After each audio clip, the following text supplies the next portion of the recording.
Father Rew didn't start out as a great architect.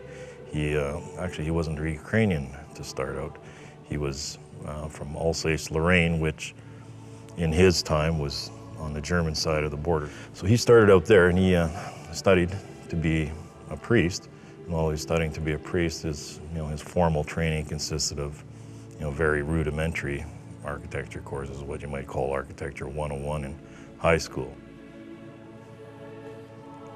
When he got to Alberta, one of the things he looked around and said, well, never mind a shortage of priests, they have no churches. So necessity being the mother of invention, he started building churches, first small churches, and then he gradually started building more grand churches. He's credited with over 40 structures across Canada and in the United States. He eventually ended up in Manitoba and was building churches in Manitoba, and that's how he ended up in Portage-la-Prairie. So hence that's how the parishioners heard of him, asked the bishop to send him here, and hence he ended up out in Cooks Creek. When he first arrived, the first thing he said was, what a God-forsaken place this is. And that was because he took a look around and saw there was not much here. Even though it was not his will, he said, it is the will that I build a new church here, so I shall serve here. So 1930, they started construction of the church.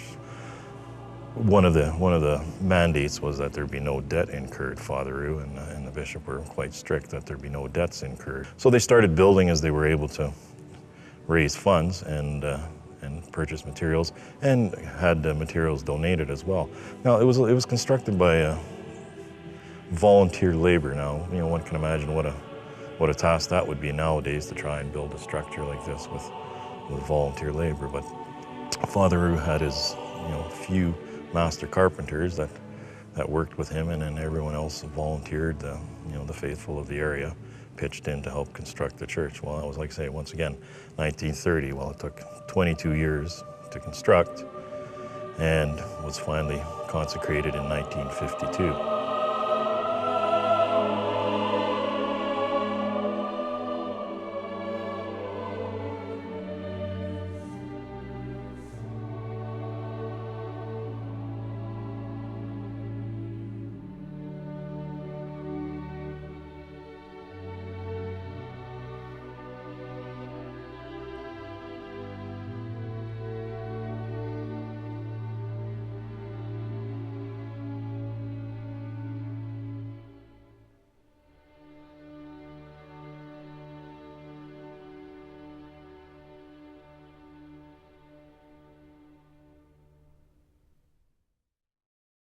It's an Eastern Rite church, and because of that, there's certain design considerations when you're building a church in the Eastern Rite.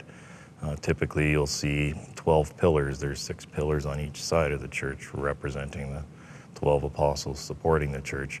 You'll see the church is constructed in the shape of a cross, which once again is a cruciform shape as part of the Eastern Rite. It faces east, which once again, wherever possible, the churches will be built facing east. A dead giveaway when you're driving up is when you see the domes on the top of the church and the crosses as well on the top of the church. That's another giveaway that it's a Eastern Rite church.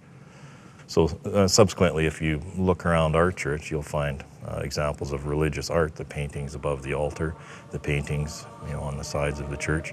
That will be examples of religious art, which would be more Western than Eastern, but once again, keeping in mind that we're a bit of a mix of the two here as well. Another interesting fact is we're a provincial and a national historic site, and that's part of the history, that it is a mix.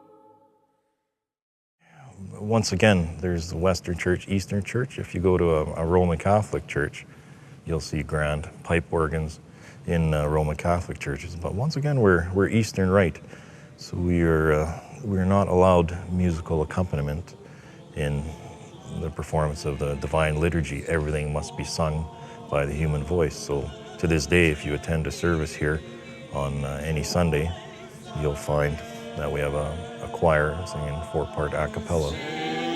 Rejoice, rejoice, your Son has risen on the third day from the grave, and raised up the dead as well. Rejoice, people, rejoice. Oh, shine, shine with joy, oh, New Jerusalem, for the glory of the Lord has risen upon you. Be happy, be glad, and rejoice, O Zion, and you, O Virgin, radiant with purity, O Mother of God, rejoice in the resurrection of your Son.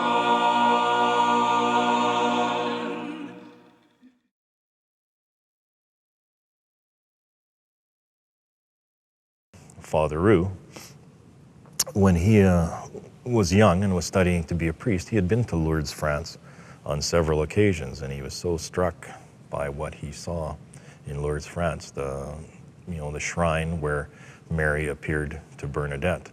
And he was so struck by that. In the new country, he thought there should be a pilgrimage site like that.